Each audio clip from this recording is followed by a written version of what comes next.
So that's exactly the martial art tactic. We don't stop an enemy. We let him go. We help him to go in the direction we want them to go. Okay? So, on the stage of demoralization, obviously there are tendencies in each society, in each country, which are going to opposite direction from the basic moral values and principles. To take advantage of these movements, to capitalize on them, is the main purpose of the originator of subversion.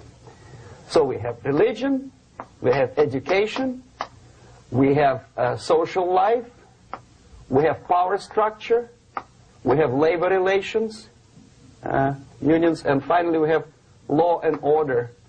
1, 2, 3, 4, 5, 6.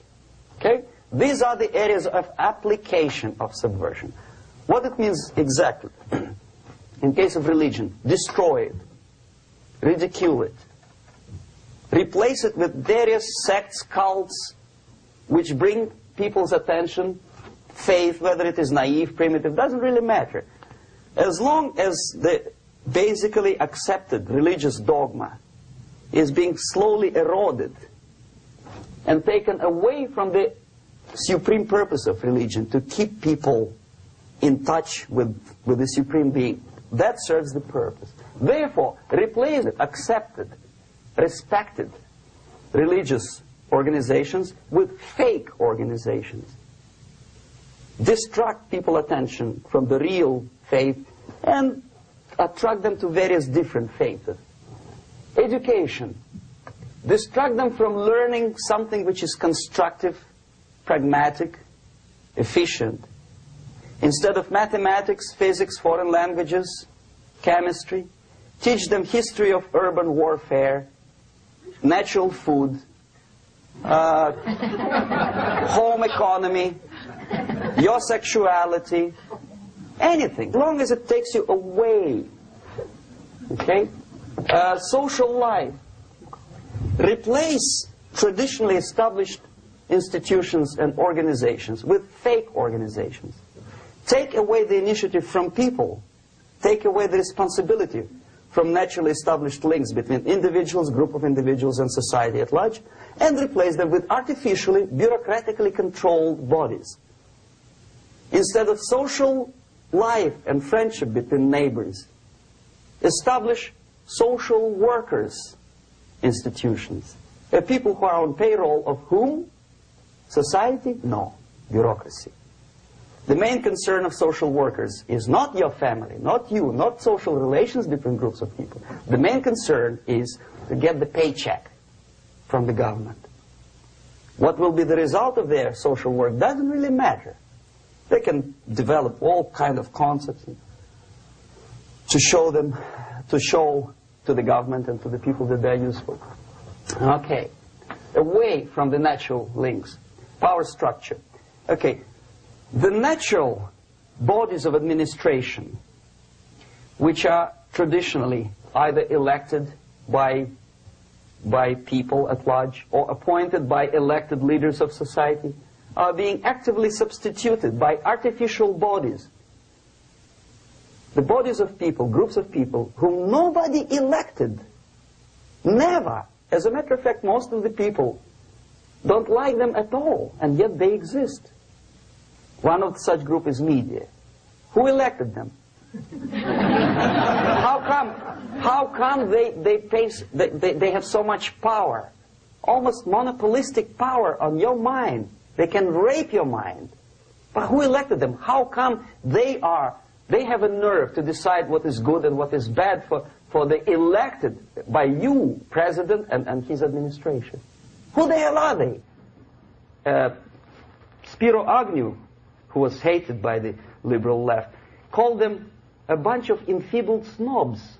And that's exactly what they are.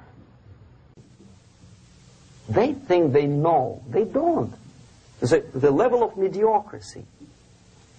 In a big establishment like New York Times, Los Angeles Times, major television network, you don't have to be excellent journalist. You have to be exactly a mediocre journalist. That's easier to survive. There's no competition anymore.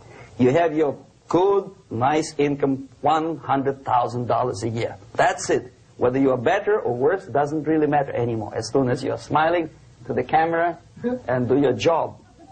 That's it. No more competition. Power structure slowly is eroded by the bodies and groups of people who do not have neither qualification nor the will of people to keep them in power, and yet they do have power. Okay. Together with that, there is another process. Law enforcement, law and order organization and structure is being eroded. For the last 20, 25 years, if you see old movies and new movies, you can see that in new movies, a policeman, an officer of the United States Army, looks dumb, angry, psychotic, paranoid. A criminal looks nice, kind of, well, he smokes hash and shoots the whatever drug, but basically he's a nice human being. He's creative. And he's unproductive only because society oppresses him. Whereby a general of Pentagon is always, by definition, a war maniac. A policeman is a pig, rude policeman. He abuses his power. You know? A generalization like that. The hatred, the mistrust to the people who are supposed to protect you and enforce law and order. Moral relativity. The Angelo Buono process lasted 2 years in Los Angeles. Relativity. The Angelo Buono process lasted 2 years in Los Angeles. And yet there are still some lawyers who say, look, he's a nice character, as a matter of fact. There was some witness who said, also a criminal, who said, well, he's a nice guy. I asked him one day to burn a house of my enemy, and he wouldn't do it. Nice fella. Erosion. A slow substitution of basic moral principles, whereby a criminal is not a criminal, actually. He's a defendant. Even if his guilt is proven, there is still a doubt. To kill or not to kill, to be or not to be. Thou shalt not kill, yes. But this line may not necessarily be applicable to a murderer. Thou shalt not murder. That should be the presumption, not that thou shalt not kill. Okay, labor relations. At this stage, within 15 to 20 years, we destroy the traditionally established links of bargaining between employer and employee. The classical Marxist-Leninist theory of natural exchange of goods. A person A has 5 sacks of grain and person B has 5 pairs of shoes. And the natural exchange without money is when they bargain between each other.